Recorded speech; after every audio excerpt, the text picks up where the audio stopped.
bem-vindos ao Agrofag de hoje. Que bom contar com a audiência de vocês. Professor Celso, como vai? Bom dia. Bom dia, Tonela, tudo bem? Bom dia a todos que nos assistem. Vamos ver as notícias que a nossa equipe preparou para esse domingo, 20 de outubro. No programa de hoje, vamos mostrar a força da agroindústria familiar. Em Medianeira, irmãos criaram um moinho para transformar milho em fubá.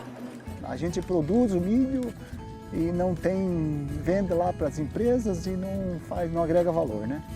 E aí a gente começou a pensar então em agregar valor na produção nossa, né? E deu certo. Hoje tem emprego para a família toda. Tá valendo a pena, a gente está vendo o resultado, as pessoas gostam do nosso produto, tem uma tradição e a gente pretende manter e melhorar ainda mais. Agricultura de precisão. Sistema distribui sementes e fertilizantes em taxas variáveis. A plantadeira é orientada por mapas georreferenciados e deposita os insumos apenas onde é necessário. No estúdio, especialistas explicam as vantagens dessa tecnologia para os produtores rurais. Livro da Embrapa orienta sobre a criação de peixes em viveiros escavados.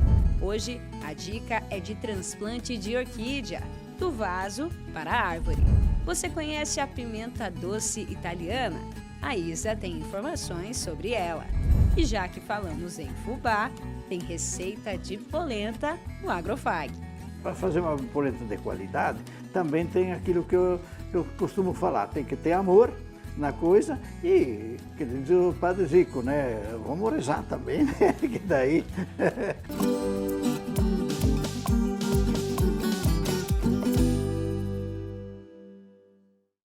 Professor Celso, nós já mostramos aqui no Agrofag diversas reportagens sobre agroindústria familiar, né?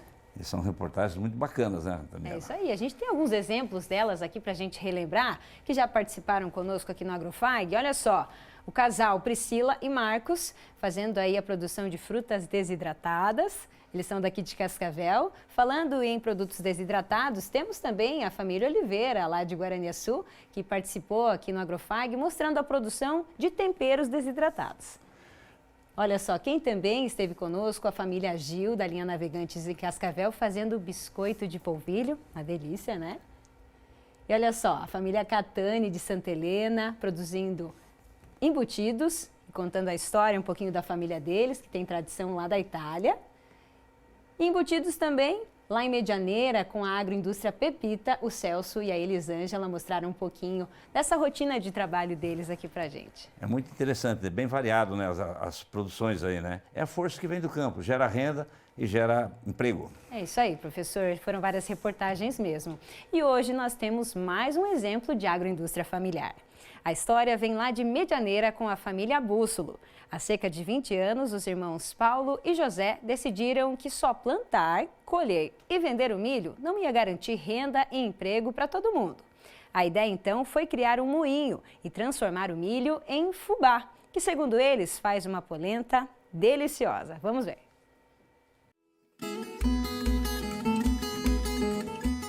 Esta fazenda, em Medianeira, região oeste do Paraná, tem 116 hectares e a principal atividade é o plantio do milho. Apesar da área cultivada ser menor do que a destinada para a soja, nesta safra de verão foram semeados somente 15 hectares. Quem lida com a lavoura é o seu Paulo. Aqui ele está ao lado do filho, o Andrei. Os dois acompanham atentos o desenvolvimento de cada planta. E esse cuidado todo tem uma explicação. É que há alguns anos eles decidiram que o milho poderia render mais para a família. A gente produz o milho e não tem venda lá para as empresas e não agrega valor, né? E aí a gente começou a pensar então em agregar valor na produção nossa, né?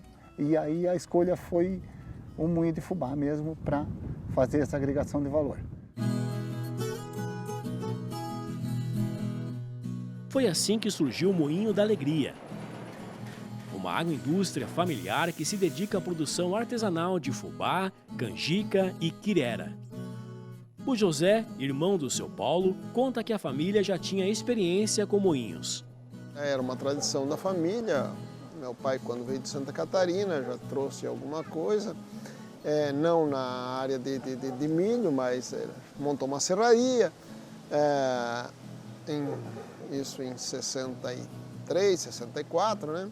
Mas depois parou, aí comprou um moinho de fubá e montou para atender os moradores da localidade aqui. Aí depois foi parado com isso e agora, em 2004, a gente pensou em montar alguma coisa mais a nível comercial mesmo, né? Para atender os mercados.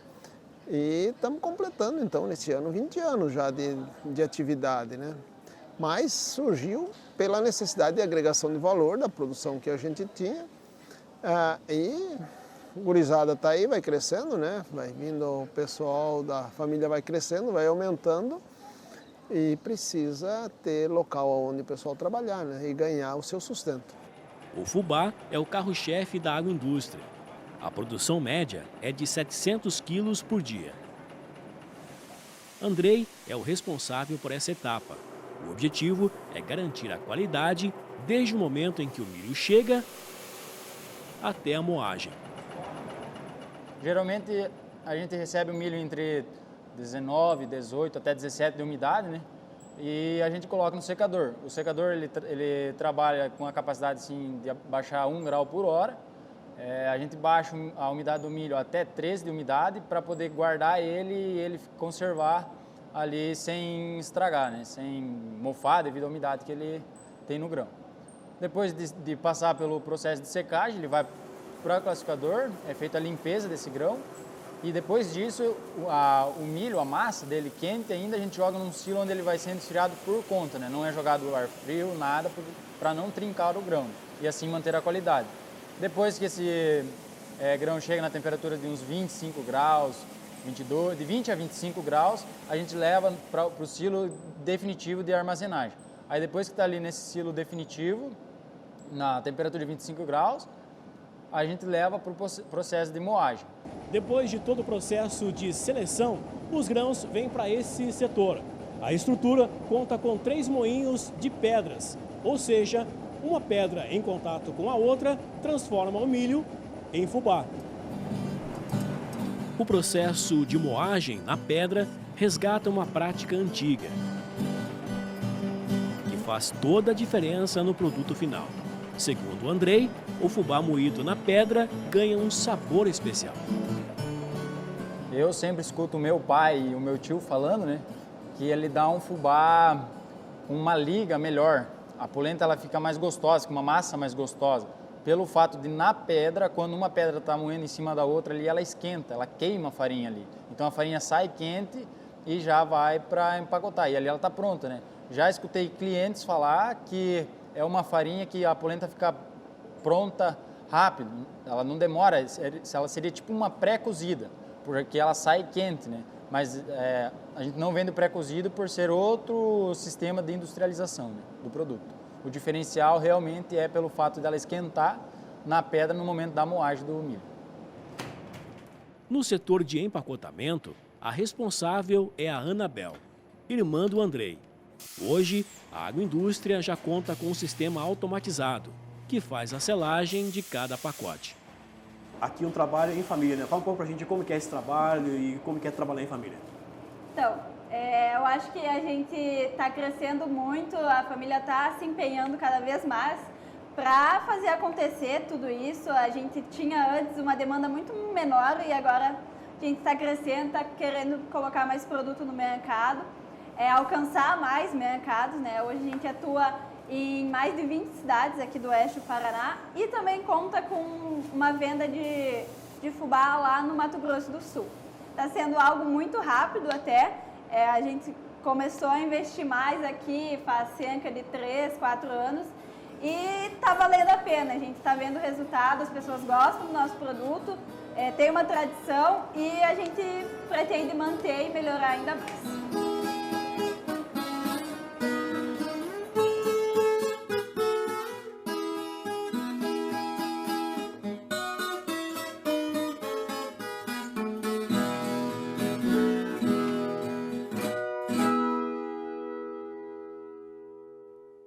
Que legal essa história da família Bússolo lá de Medianeira, né, professor? É muito bacana, está pegando um produto bruto, né, transformando ele em outro produto, agrega valores, né? Mas me lembra uma coisa muito interessante, né? Na minha época, na propriedade dos meus avós, né, nós tínhamos um moinho de roda d'água. Então nós tínhamos essa pedra, era uma pedra enorme, 2 pedras, uma embaixo e outra em cima, trabalhando. E nós fazíamos fubá, descascar, tinha também o processo de descascar arroz, né, carregar baterias, um monte de coisa, né? Tudo tocado a roda d'água. Muito interessante, eu tenho saudades desse tempo. Que legal, que lembrança boa, né? Muito boa. E olha, ainda tem uma dica, né? No terceiro bloco aqui do programa, a gente vai ensinar a fazer uma receita de polenta, saindo fumaça. Uma delícia, né? Eu amo. Pelo jeito tá saborosa, até a fumacinha tá passando ali, né? É isso uma aí. polenta com uma galinha caipira, opa, coisa Bom demais. gostosa.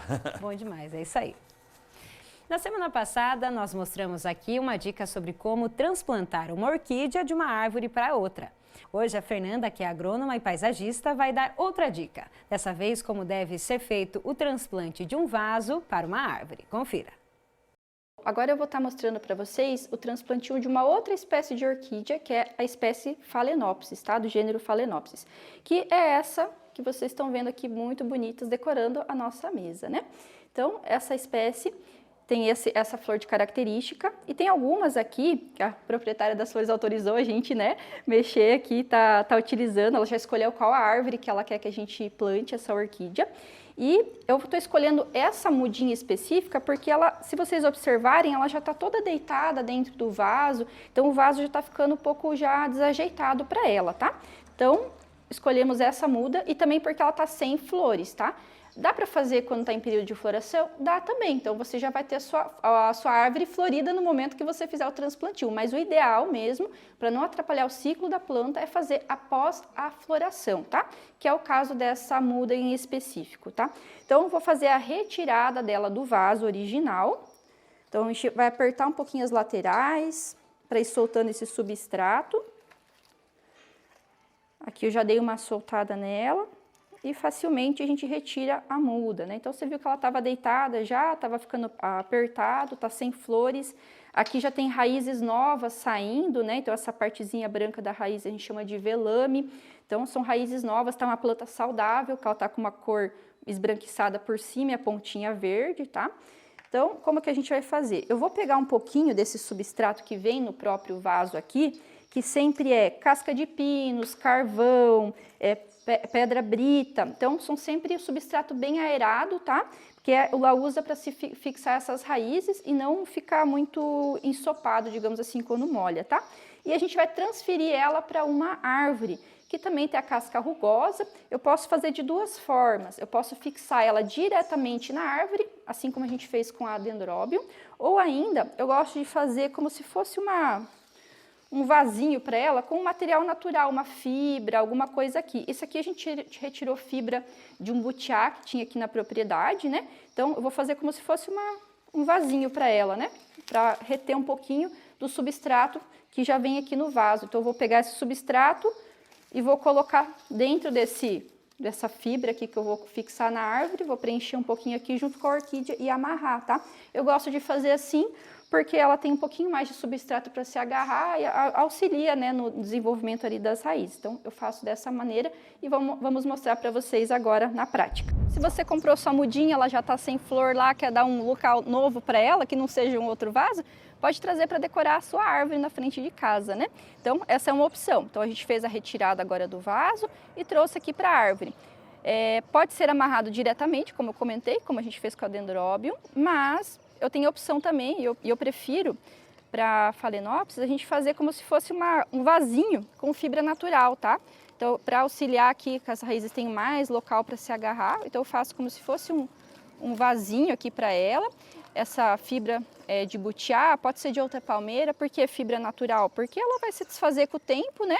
Não vai prejudicar o meio ambiente. Então, eu ajeito ela aqui, acho uma posição correta aqui para a orquídea, faço o vasinho, deixo um espacinho aqui. Eu vou aproveitar um pouco do próprio substrato, que já veio no vaso, né? E vou colocar ali, acrescentar. Então, a gente vai ajeitando. Aqui não vai caber muita coisa, mas a gente coloca um pouquinho.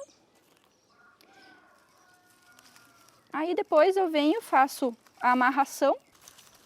E a gente vai ajeitando. No caso, tá aprovado? eu posso apertar mais? Pode, tá bom assim, já tá legal. Pronto, passou no teste, já pode fazer nas suas orquídeas. E aqui está finalizado, então, o nosso transplantio.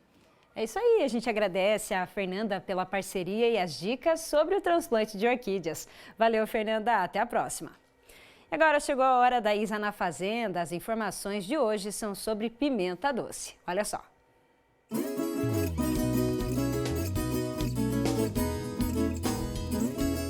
A pimenta doce italiana é uma variedade que tem conquistado os paladares de muitos brasileiros. Ela se diferencia das pimentas ardidas tradicionais, com sabor suave e levemente adocicada. Seu formato alongado e cor vibrante, que vai do verde ao vermelho quando madura, tornam essa pimenta uma opção versátil na culinária e atraente para os consumidores. O grande diferencial é seu sabor suave, com um toque de doçura sem a ardência típica das pimentas. Isso a torna uma opção ideal para consumo in natura, em saladas ou como ingredientes em pratos assados, refogados e grelhados.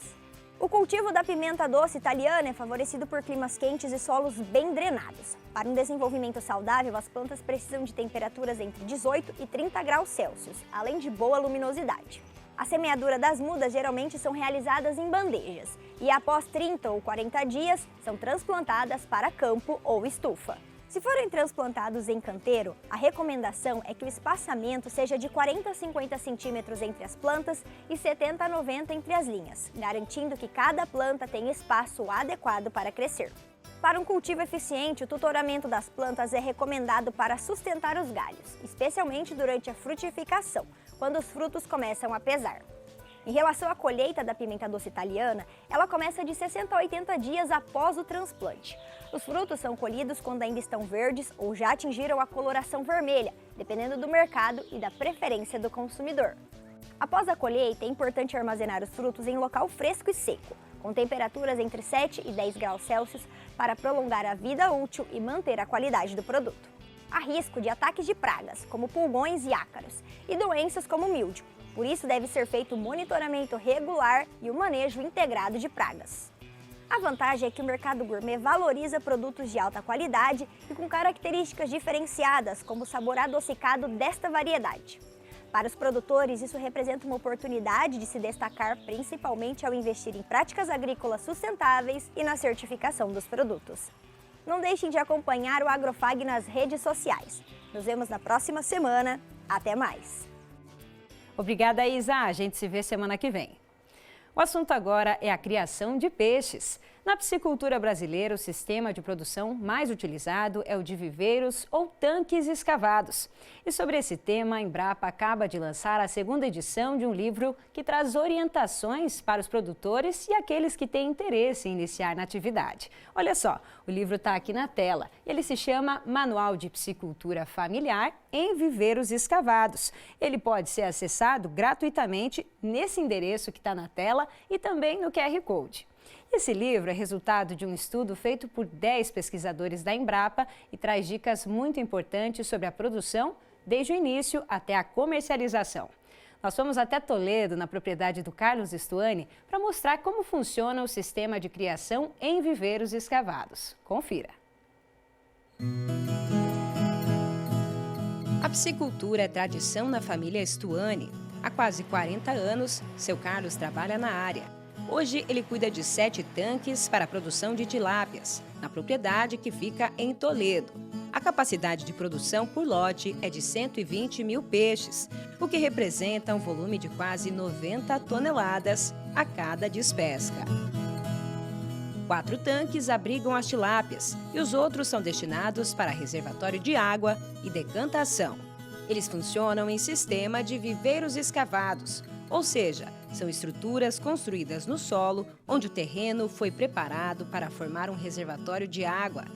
A realidade da piscicultura aqui na nossa região são tanques escavados mesmos, né?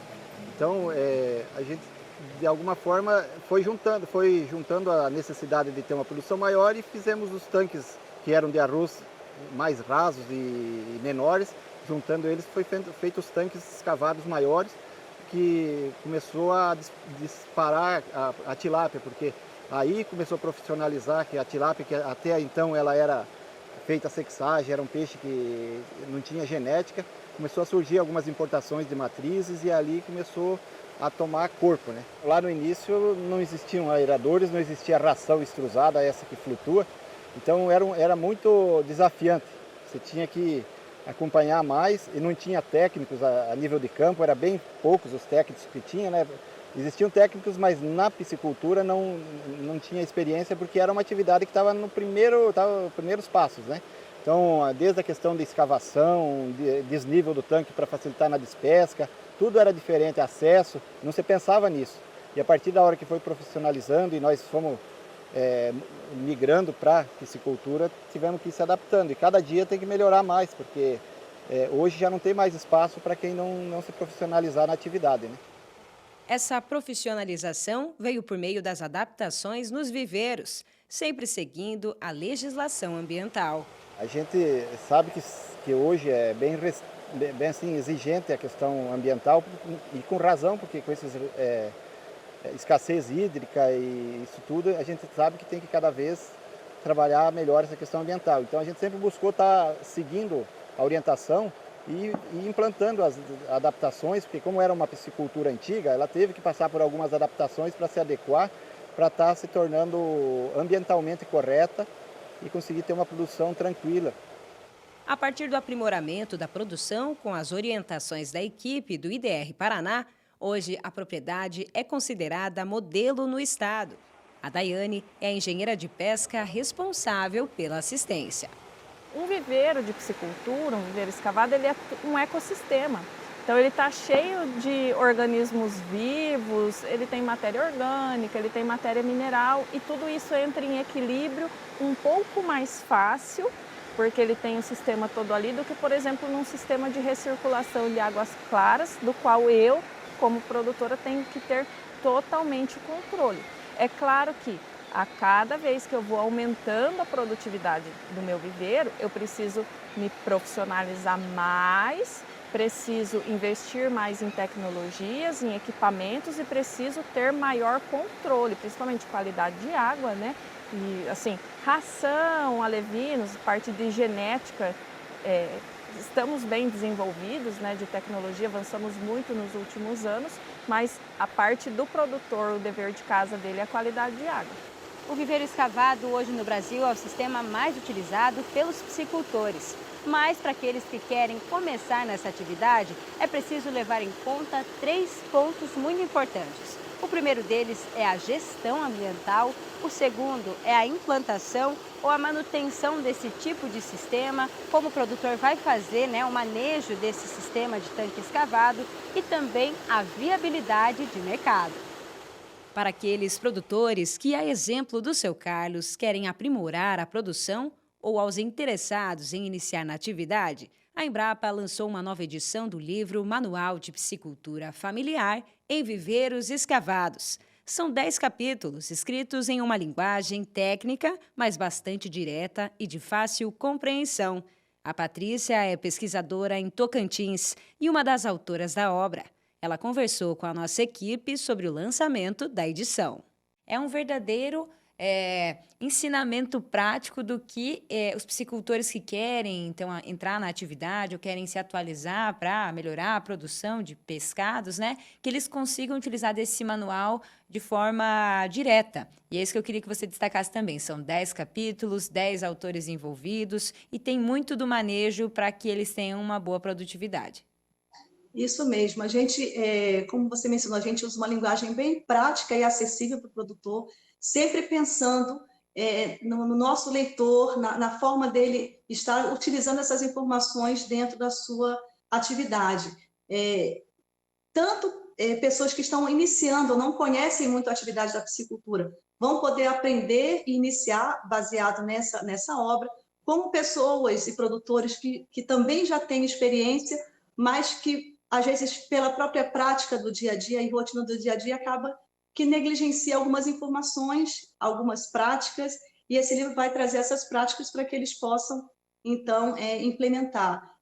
Uma questão importante é que no livro a gente traz 2 capítulos sobre custos de produção e comercialização do pescado. Então, nessas planilhas, então, o produtor consegue ter uma visão mais direcionada para a questão econômica, de venda e de disponibilização do seu produto para o mercado. Então, é bem prático, a gente apresenta no final do livro algumas planilhas técnicas para o produtor acompanhar a sua produção e assim ele poder realmente ter um retorno financeiro baseado, então, nos levantamentos técnicos da sua atividade ali, né?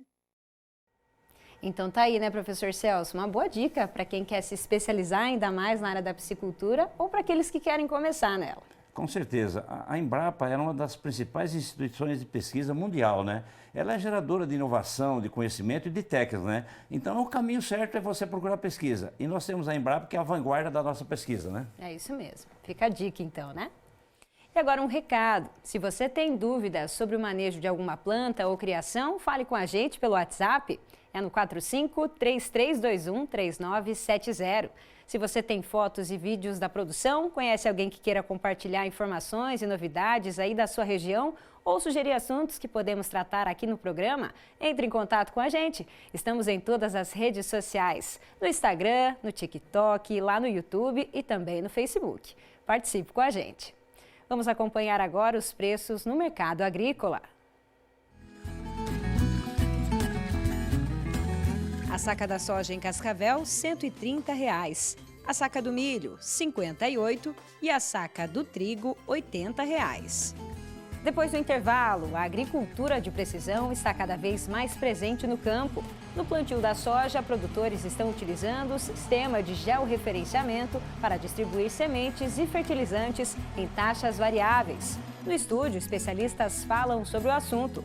E ainda hoje, tem polenta no Agrofag. É já já.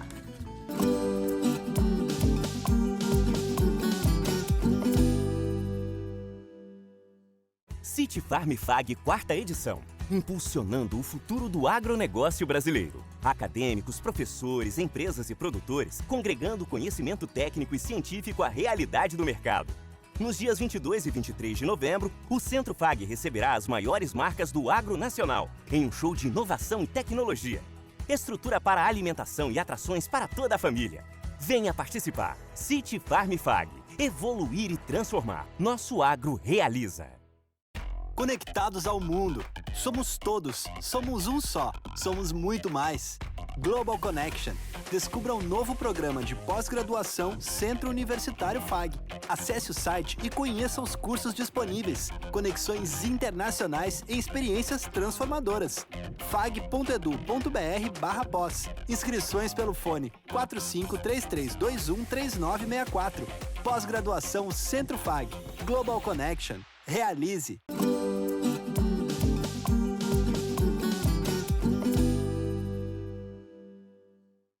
O plantio da soja avança no Paraná. E para realizar as operações no campo, os agricultores têm contado com tecnologias que otimizam a distribuição de sementes e de fertilizantes. Uma delas é chamada de taxa variável, que deposita os insumos de forma precisa apenas onde é necessário. Nesta área, o plantio da soja está sendo feito no sistema de taxa variável, que ajusta a aplicação dos insumos de acordo com a necessidade de cada talhão. E tudo começou com a análise e mapeamento da propriedade feito há 3 meses por uma empresa especializada em georreferenciamento. Essa imagem ela dá 3 regiões, uma região vermelha, uma região amarela, uma região verde. Então a gente tira amostras de solo dessas 3 regiões, fazemos correções visando correção de acidez de solo, correção do pH, né, que a gente chama, e fazemos também, utilizamos esse mapa também para fazermos o plantio em taxa variável de fertilizante e de semente. A semeadura em taxa variável, tanto para fertilizantes como para sementes, traz diversos benefícios. O sistema permite a aplicação da quantidade certa de insumos em cada área mapeada, evitando excessos e desperdícios. Com isso, o produtor otimiza os recursos, melhorando o aproveitamento dos nutrientes e a uniformidade da lavoura. E agora nós estamos fazendo, além da fertilizante, nós estamos fazendo também uma taxa variável na semente. Por quê? Na soja a gente sabe que nas áreas mais férteis eu posso diminuir um pouco a população, porque a planta compensa melhor em estrutura de planta, ela consegue engalhar mais e ela forma uma estrutura de planta melhor em relação às áreas que não têm tanta fertilidade. Nas áreas de menor fertilidade, eu coloco um pouco mais de semente porque compensa que essa planta não consegue se estruturar tão bem. Então, com isso também eu vou trazer um pouco mais de uniformidade em produtividade na área. Com a população, alterando a população é baseada no teor de matéria orgânica da área, eu consigo uniformizar um pouco mais o aproveitamento da fertilidade do solo. Então tudo isso, a taxa variável no adubo, a taxa variável na semente, são ferramentas que hoje a gente pode utilizar, utilizando também o mapa que eu citei, né, que são as imagens satélite que mostram as regiões diferentes do talhão. Todas essas ferramentas são ferramentas da agricultura 4.0 ou 5.0, a gente pode falar, que são assim, as novas tecnologias que existem hoje para o produtor utilizar.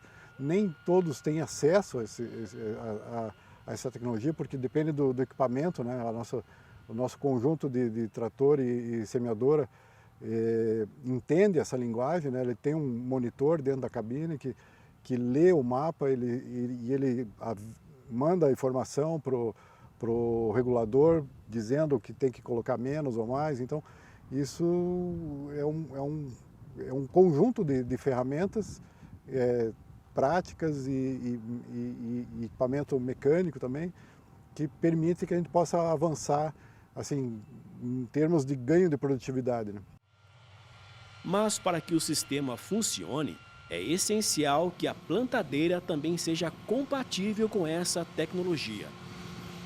Ela precisa receber as informações do mapa e executar com precisão a distribuição das sementes e fertilizantes. Tudo é feito a partir do monitor, que dentro da cabine do trator lê as informações e ajusta automaticamente a aplicação. O monitor mostra em tempo real como o plantio é realizado. As cores no mapa indicam os diferentes níveis de potencial do solo e o operador tem controle total do processo, assegurando que o plantio ocorra de forma mais precisa em cada zona mapeada. A partir do momento que é gerado o mapa de prescrição, é feita a transferência para o monitor da máquina, né? Nesse caso, nesse monitor é feito o carregamento dos mapas de fertilidade, né? O qual cores mais escuras são as cores locais onde necessita maior aplicação do fertilizante, né? Em resumo, seriam áreas mais deficientes de fertilizante, onde a máquina vai fazer a correção no solo, depositando mais fertilizante, certo? E é feito dessa forma. E já nessa tela aqui, é feito o carregamento da prescrição de taxa variável de sementes. Da mesma maneira, cores mais escuras, uma taxa mais elevada, né? Podendo visualizar aqui, por exemplo, no talhão inteiro, a variação da população de sementes. Para o Helmut, o sistema de plantio em taxa variável não apenas reduz custos, mas também contribui para uma melhor produtividade. E a proposta é continuar investindo em tecnologia para alcançar resultados ainda mais expressivos, proporcionando ao produtor rural uma lavoura mais eficiente. Com isso eu vou ter uma uniformidade maior no talhão em termos de fertilidade, porque eu vou estar colocando mais nutrientes onde precisa e menos onde não precisa tanto. Eu acredito que no próximo mapa de colheita nós vamos ter uma imagem mais verde, entende? Nós vamos ter mais regiões verdes do que vermelha, ou amarelo e verde mais puxando para esse lado. Nós vamos fazer novamente as coletas de solo na próxima safra, vamos fazer novamente um plantio em taxa variável e ao longo do tempo, conforme vai passando os plantios, nós vamos uniformizando a área. Além de fazer o plantio em taxa variável, a gente faz as correções necessárias que o mapa pede, né? Aqui no estúdio a gente segue falando dessa tecnologia do plantio em taxa variável. E para falar sobre esse assunto, a gente recebe aqui a equipe Camagril. Quem está com a gente mais uma vez, o Adrevandro de Lima, gerente de marketing tático da Camagril. Seja bem-vindo, Adrevandro. Muito obrigado. Ricardo Ferrari, gerente comercial, também está aqui mais uma vez. Seja bem-vindo, Ricardo. Muito obrigado. Bom dia. Vamos lá, então, a gente acompanhou, né, nessa reportagem, deu para entender vários pontos de como é que funciona o sistema e para a gente iniciar a conversa, eu queria que você falasse, Adrevando, essa é uma tecnologia que o produtor tem tido facilidade para utilizar, como é que está sendo hoje no campo esse uso da taxa variável?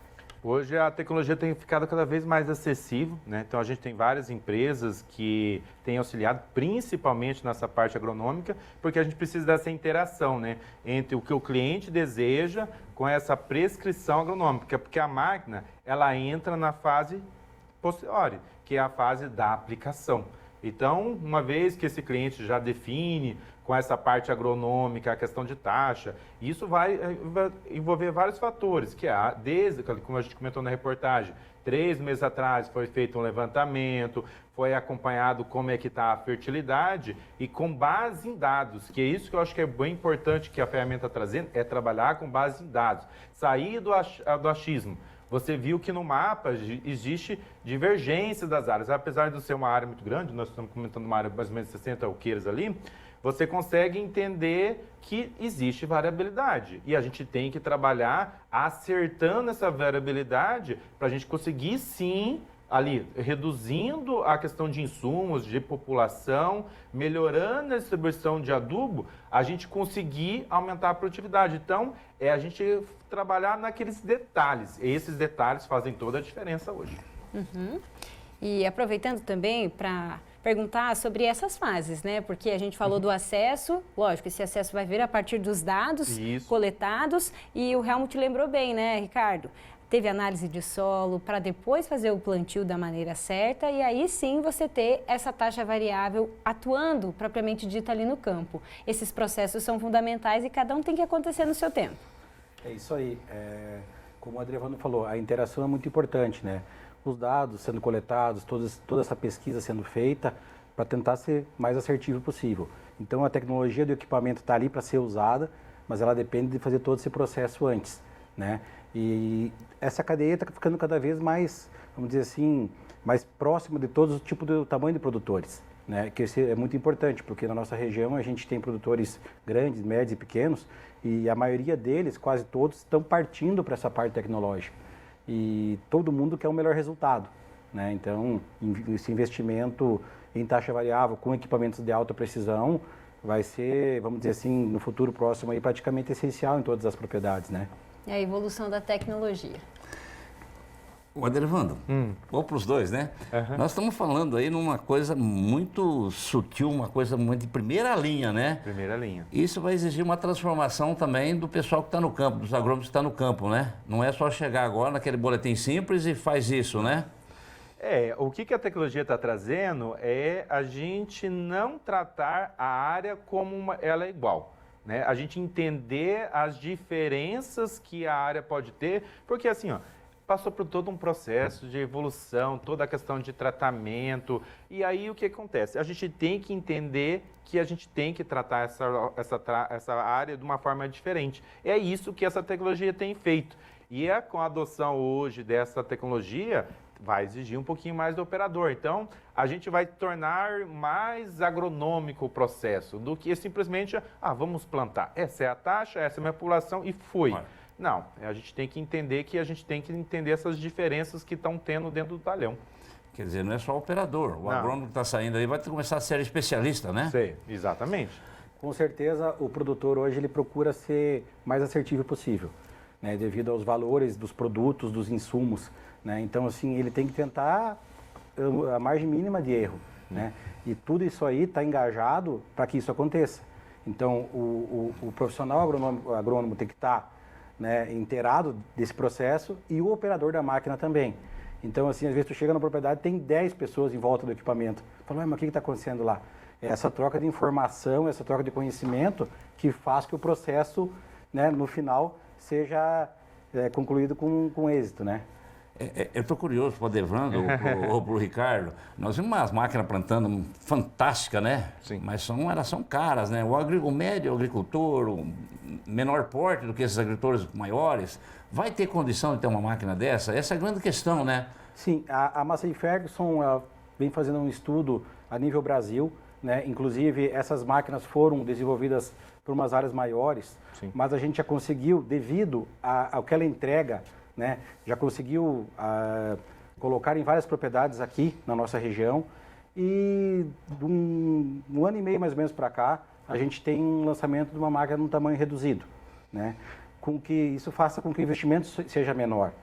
E muitas vezes o produtor pode utilizar num trator que ele já tem na propriedade. Fazer uma adaptação. Uma adaptação, porque esses conjuntos que a gente viu ali precisam de tratores de alta potência, às vezes até tratores importados. Agora a gente está conseguindo chegar já com uma versão tanto eficiente, vamos falar assim, mais tecnológica ainda do que essas máquinas, uma versão menor. A gente pode atender o pequeno, o médio e o grande. Então sai daquele mito que só o grande pode ter. Com certeza. Isso. Hoje tem evoluído bastante. A gente tem trator 250 CV trabalhando com um conjunto de 18 linhas e tem trabalhado, atendido essa questão. Então, é uma preocupação. Quando a gente fala isso, e é uma preocupação assim hoje da Massey Ferguson, que é o cliente em primeiro lugar, é o Farm First. E nessa questão entra justamente, hoje a gente já tem kits para produtores que estão iniciando o processo, você consegue colocar o sistema de dosação de adubo de uma forma elétrica, conseguir controlar a adubação pelo celular e já conseguir chegar muito próximo do que ela está fazendo. O que a gente só viu na reportagem, que ela faz isso tudo automático, uma vez que ela tem a prescrição. E numa etapa anterior, você vai fazer essa questão da adulteração ali, a alteração da taxa. Mas hoje sim já está disponível para todos os níveis de produtores. E eu quero retomar também o que a gente viu na reportagem, para aproveitar o gancho do que você falou da distribuição dos insumos.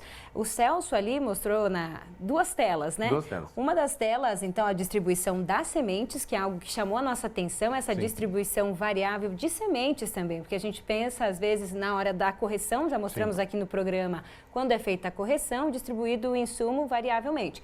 A semente também tem isso, né? Que é uma das telas, estava mostrando a semente ali. Conta pra gente, Adrevando. Esse é um mito, né? Porque você tem sempre uma discussão na verdade, o que tem acontecido é esse lado mais agronômico, que a gente saiu daquele tempo que a semente ela não tinha tanto valor. Né? Até pouco tempo atrás era comum o próprio produtor produzir a semente que ia plantar.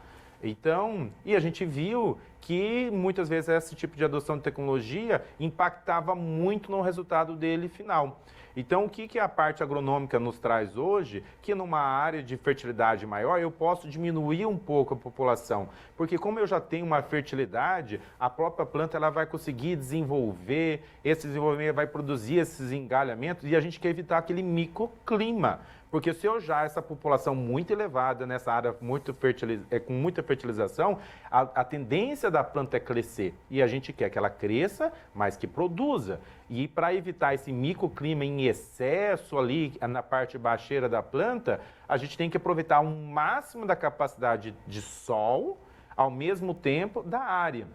Somado com isso, numa área que a gente tem uma fertilidade mais baixa, a gente tenta compensar essa fertilidade com um adensamento um pouquinho maior de plantas, para que elas, uma force a outra, desenvolver, e nessa soma, o que a gente quer no final? Que a produtividade aumente. Só que eu quero que essa produtividade aumente, só que reduzindo o custo. É isso que a tecnologia está trazendo como uma nova ferramenta para aumentar ainda mais, porque tudo está sendo definido nos detalhes hoje da agricultura. Você falou bem, Adevando. Hoje, os detalhes da agricultura. Devemos lembrar o seguinte, o dia do plantio é o dia da colheita, né? A colheita é o início, ela começa no dia do plantio. Agora você falou assim, usar dados, tem que ter conectividade no campo, a conectividade do campo está meia, a internet no campo está meia fraca, como é que faz aí? Como é que eu vou? Vou pegar uma anteninha e ficar segurando lá? É um desafio hoje no meio rural e assim, quando a gente pensa no campo, a gente não pode esquecer da cidade. Muitas vezes você está dentro da cidade ali, você sofre para pegar sinal. O que o pessoal tem buscado é tipo uma Starlink para aumentar a conectividade do campo, pegar o sinal e rotear para as máquinas, porque o que muda hoje para esse tipo de tecnologia, a máquina consegue trabalhar sem ter o sinal. Uma vez que ela carregou os dados e o mapa está dentro do monitor, ela vai executar. Ela só depende do sinal do GPS para definir aqui é a taxa 1, aqui é a taxa 2 ou aqui é a taxa 3. O que a conectividade traz para o agricultor hoje, quando ele tem, é a questão dos dados. Porque em tempo real você pode acompanhar, eu já cheguei em 37,8% da minha hora plantada, nesse ritmo de plantio, em X horas eu vou estar terminando. É esse tipo de dados que a conectividade no campo, ela está trazendo para o cliente. Isso tudo acompanhado da onde ele quiser, de plus a mais, e tudo mais. mais dentro do processo. Exatamente, é uma forma de interagir. Por exemplo, nesse caso da Momento, ela consegue em tempo real, vai passando, olha, nós estamos nesse ritmo de plantio com X% de dupla, X% de falha, a gente está nessa qualidade, então ela vai passando esses dados. O que é o legal desse processo quando a gente tem essa conectividade? O produtor consegue ter em tempo real o que o operador está desempenhando. Como é que está essa questão e intervir? Então, a tecnologia, quando ela tem a conectividade, entra nesse momento da intervenção. Eu consigo já, opa, não, isso não está legal. Eu não vou esperar nascer, que é o que a gente comentou ali, onde o plantio tudo começa, para descobrir. Não, agora, eu já quero intervir agora, porque agora que vai determinar o quanto que eu vou produzir lá na frente. Você diria hoje, vocês, que hoje nós somos maiores de produtividade, maior que os Estados Unidos, batendo recorde de produção, né? Nós somos equivalentes ao americano em termos de qualidade dessas tecnologias? A maioria do portfólio da Massey Ferguson, inclusive esses equipamentos que a gente tem na região, são plataformas globais. Entendeu? Então, tudo que é usado no mundo, que tem de melhor no mundo, está aqui na nossa mão, né? E como a gente comentou antes, a gente está conseguindo trazer essa tecnologia, esses equipamentos, para todas as cadeias de produtores. Entende? Então, assim, por isso que, como o Adrevando, né, esmiuçou, o produtor fala, mas eu joguei um monte de adubo lá, um monte de semente e não produziu. Mas espera aí, mas será que está sendo feito da maneira correta? Às vezes está desperdiçando um dinheiro lá que, né, poderia fazer falta utilizar em uma outra coisa na propriedade. Então está chegando toda essa tecnologia nesses equipamentos para maximizar isso aí, né? Então, assim, a gente está com o portfólio global, inclusive aqui na FAG mesmo a gente tem uma vitrine de equipamentos globais, que o que tem de mais tecnológico no mundo inteiro a gente está aqui na nossa mão, aqui na Camagril e aqui na FAG. O agricultor sempre esperou que o valor genético, o melhoramento genético desse os pulos, os saltos de produtividade, né? Lógico que se você pegar da década de 70 até agora, o melhoramento genético fez esse pulo, né? Mas hoje você não consegue dar pulos tão grandes, quer dizer, essa interação, então, máquina e poder genético da semente é que vai fazer a produtividade. E eu já vou dizer que já está fazendo. Já está fazendo, já está fazendo porque... Não adianta eu ter simplesmente, como o Ricardo comentou muito bem nesse comentário, é que assim, não é o jogar mais adubo, é jogar a quantidade certa no local certo. Porque simplesmente aumentar a dosagem esperando que vou ter um aumento de produtividade não está correlacionado.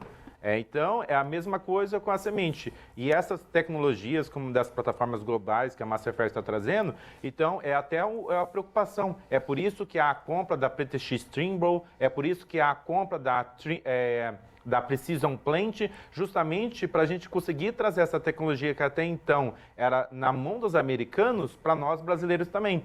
Então, da mesma forma que a Momento está trabalhando aqui, ela está trabalhando nos Estados Unidos. Então, há essa preocupação. Então, o mesmo trator americano é o brasileiro, é o europeu, justamente para a gente minimizar. Foi-se o tempo que a gente tinha uma agricultura brasileira defasada em termos de máquina, quando é comparado para a parte externa. Hoje isso já não acontece mais. Globalizado já. Tudo globalizado.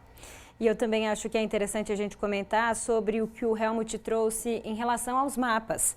Daqui para frente ele espera que lá na colheita os mapas estejam mais regulares com as mesmas cores, né? Assim, prezando pelo verde, claro. Isso. Mas por quê? Porque também ele vai comparar. Ele fez a aplicação certa para ter uma área com a produtividade maior. Então, olhando já lá na frente também, né, Ricardo?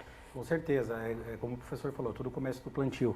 Então, como que eu vou colher bem se eu plantei mal, né? Então, como a FAG está sendo pioneira nesse processo aqui com a gente, com certeza daqui 1, 2 anos, a gente espera que o mapa esteja quase todo verde.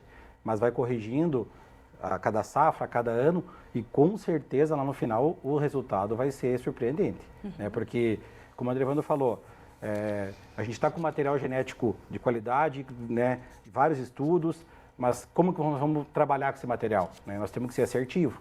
Então, as tecnologias, junto com a tecnologia dos equipamentos, né, e todo esse investimento em mapas e correção de solo, com certeza no final vai ser um resultado surpreendente e muito lucrativo. É isso aí, a gente vai ver um pouco de todo esse trabalho no City Farm, né, 23 e 24 de novembro, e queria que você deixasse o recado aí também, Andrevando, os visitantes que quiserem ver um pouquinho mais do trabalho de vocês da Camagril, né, também podem estar aqui no City Farm.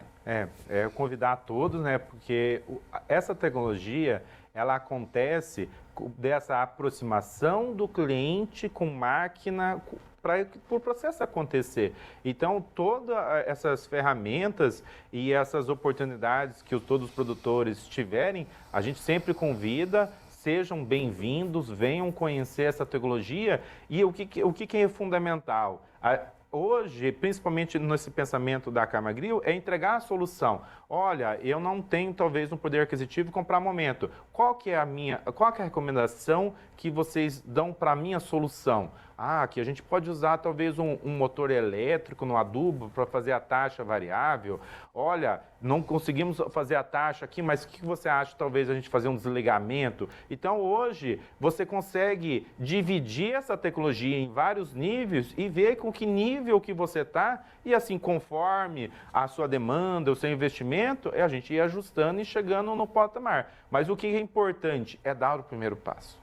Então, a gente está numa agricultura que hoje, como o custo está muito elevado, a margem diminui em razão de preços dos commodities e tudo mais, a gente tem que passar a ser assertivo. E um processo é tratar a área diferente e começar a dar os pequenos passos. Porque senão vai ser para o ano que vem, mais um ano. É agora. Não, é agora. Tem que corrigir, porque assim, cada safra que eu tiver a oportunidade de corrigir o meu solo, é mais um ganho de produtividade, mais economia de insumos. Muito bem.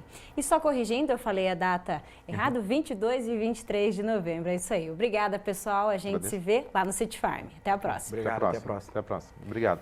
Vamos conferir como fica a previsão do tempo para os próximos dias aqui na região. Depois da ocorrência de chuvas em todo o Paraná, na sexta e no sábado, hoje a estabilidade retorna para as cidades do oeste. O dia deve permanecer ensolarado e com temperaturas amenas. Em Cascavel, a mínima indicada, conforme aponta o CIMEPAR, é de 17 e a máxima é de 28 graus. Amanhã, a máxima permanece em 28 e a concentração de nuvens se intensifica. O dia fica nublado. Na terça e na quarta, com o avanço de um sistema frontal pelo sul do Brasil, são esperadas pancadas de chuva novamente. A partir de sexta-feira é que o tempo firme volta a prevalecer na cidade. Para Guaíra, a indicação é de que os próximos dias contem com alta nebulosidade e temperaturas amenas também. A mínima é de 20 e a máxima é de 30 graus neste domingo. Amanhã continua dessa forma, com temperaturas entre 22 e 31 graus. Terça e quarta, pancadas de chuva devem ser registradas. Na quinta-feira, se intensifica ainda mais esse volume. O tempo estabiliza apenas na sexta-feira. Vamos agora ver o quadro de Foz do Iguaçu. Como nas demais cidades, hoje, o céu estará com alta concentração de nuvens e temperaturas que podem variar dos 21 até os 30 graus. Amanhã o tempo segue nublado, com mínima de 22 e máxima de 31 graus. De terça a quinta-feira, haverá chuva distribuída ao longo do dia. O volume mais expressivo também é esperado na quinta-feira. Já na sexta, a expectativa é de céu claro e temperaturas agradáveis em Foz. Não perca, daqui a pouco vai ter polenta aqui no Agrofag.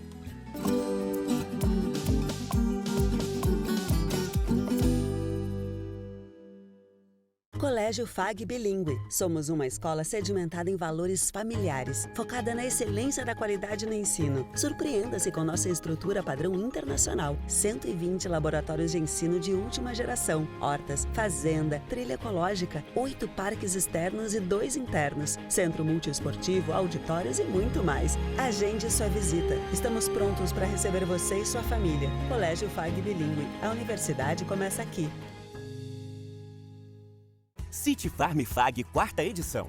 impulsionando o futuro do agronegócio brasileiro. Acadêmicos, professores, empresas e produtores congregando conhecimento técnico e científico à realidade do mercado. Nos dias 22 e 23 de novembro, o Centro FAG receberá as maiores marcas do agro nacional em um show de inovação e tecnologia. Estrutura para alimentação e atrações para toda a família. Venha participar. City Farm FAG. Evoluir e transformar. Nosso agro realiza.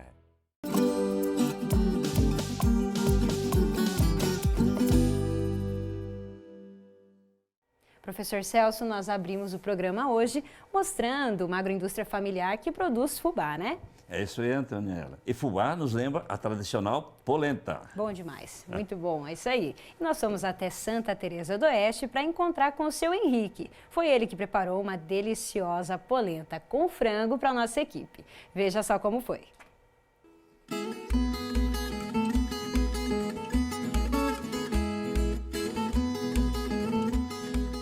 Estamos aqui no município de Santa Teresa do Oeste, na propriedade do seu Henrique, que está recebendo a gente para uma receita especial de polenta. Seu Henrique, fala um pouquinho para a gente de quando surgiu essa paixão pela receita. Olha, surgiu desde de muito novo essa paixão pela polenta, né? Mas ela se cientificou, como é que se diz? A gente se integrou mais na polenta quando começaram a festa da polenta em Santa Teresa do Oeste, né? Que já faz uns 20 anos quase, né? E tá ali, a polenta é uma coisa assim, não é muito difícil de fazer, mas tem os segredinhos dela, né? Para fazer uma polenta de qualidade, também tem aquilo que eu costumo falar, tem que ter amor na coisa e, que diz o Padre Zico, né? Vamos rezar também, né? Que daí se encaixa, tudo isso se encaixa e sai coisa que presta. Seu Henrique, então vamos para os ingredientes agora, né? 4,5 litros de água, né? E depois vai uma colher de sal, sal a gosto, na verdade, mas eu ponho ali no olho, né? E 4,5 litros de água, né? E 1 quilo de farinha. Então agora é o momento do preparo, né, seu Henrique? Exatamente. Então agora vamos acender o fogo, que está aqui meio já no jeito. Porque um dos segredos também da polenta, no gás funciona também, mas o gás ele vem muito rápido. E na lenha, ela demora um pouco mais. Porque pode observar quem tem mais experiência, no fogão a lenha a comida fica mais gostosa do que no gás. Eu vou colocar a calheira aqui em cima. Eu falo calheira, mas é uma panela, né? Porque o gringo fala calheira, então tem que falar calheira.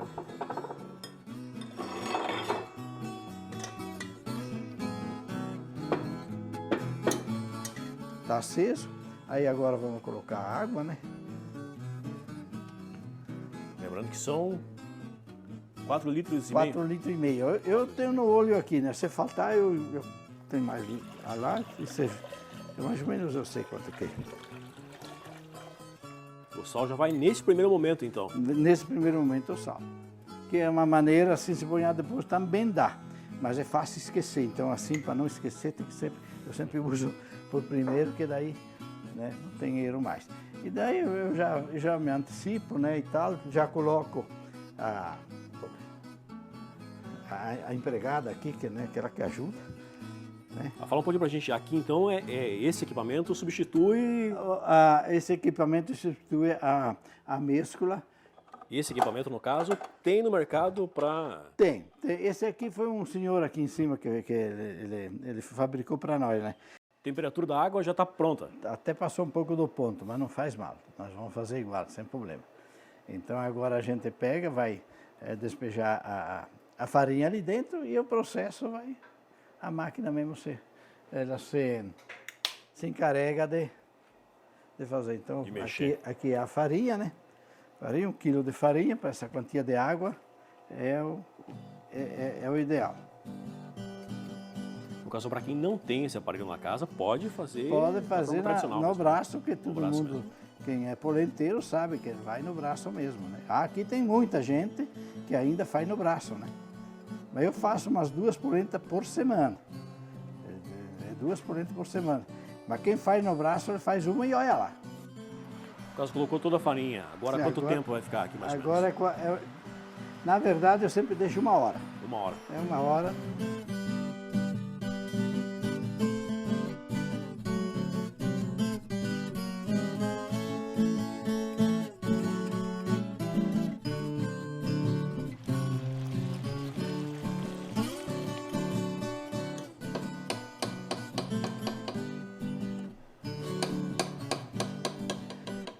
Isso aqui é para não perder.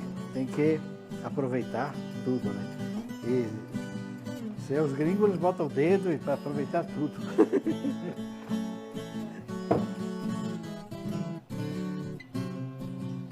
Então a polenta prontinha, ficou em média de 20 minutinhos para esfriar? Para esfriar, para ser boa de cortar e se servir, né? E agora então é só se servir. O molho também está ali, um frango caipira, né? Demorou um pouco e tal, mas está tudo pronto. E agora vamos lá. Partir para o pesado, né? Vamos lá, agora é o momento mais esperado, né? É. E a polenta com franguinho caipira não tem nada melhor. É, polenta com frango caipira. Eu já falei antes, né? Cachorro não come. Por que não come, senhor Henrique? Porque não sobra.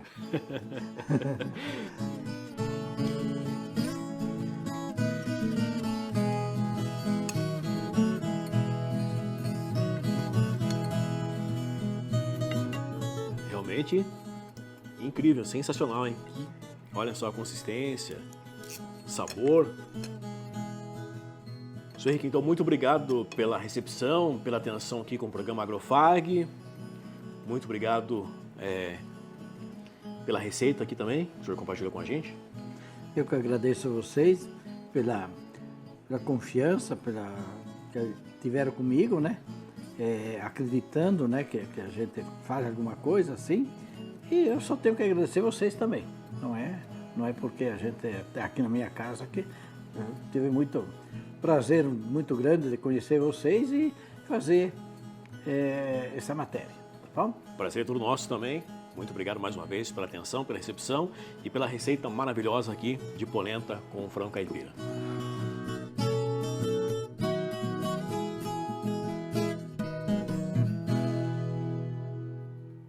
Muito bem, obrigada, seu Henrique, por receber a nossa equipe e até a próxima.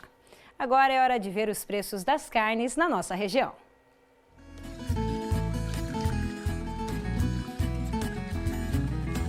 A arroba do boi gordo encerrou a semana em Cascavel em R$ 277. O quilo do suíno, R$ 6,40 e o quilo do frango, R$ 4,01. Chegou o momento das redes sociais para vocês que querem ficar por dentro de algumas dicas de cursos e eventos e também a gente mostra aqui a participação de vocês. Vamos falar então aqui dessa bela plantação de tomate e cerejas aqui da Fazenda Escola. A Isa, que está toda semana com a gente, enviou, né? São os pés lá no sistema de cultivo protegido. Quem não gosta de um tomatinho cereja, né? Muito bonito, quem conhece lá. É legal vale mesmo, é muito bom, um manejo vale muito bacana mesmo. Parabéns para a Isa e toda a equipe da Fazenda. Seguimos então, temos aqui a indicação do curso de farmácia veterinária na propriedade rural. Vai acontecer no dia 1º de novembro, a partir das 8 horas da manhã, um curso do Senar que pode ser realizado online e tem certificado para você que quer fazer esse curso então. Seguindo, tem o curso também do Senar, Prevenção e Controle de Fogo na Agricultura, imprescindível para esse momento que a gente vive, né? Principalmente agora. Tem certificado, é 100% online e as aulas começam no dia 13, a partir das 8 horas da manhã, 13 de novembro. Chamada pública para as inscrições para o PA Federal. O prazo para apresentação das propostas vai até o dia 5 de novembro no setor de compra direta da agricultura familiar na Secretaria de Agricultura. Então, para você, produtor rural que quer participar desse programa, que faz toda a diferença aí, né, para garantir uma alimentação de qualidade no nosso sistema, você pode entrar em contato por esse número que está na tela ou então direto com a Secretaria de Agricultura. Muito bem, é com esse recado que a gente encerra aqui as nossas redes sociais. Professor Celso, uma ótima semana para o senhor. A gente se vê no próximo domingo. Para você também. Até semana que vem, pessoal. Tchau, tchau, pessoal. A gente se vê no próximo Agrofag. Uma semana abençoada para vocês. Tchau, tchau.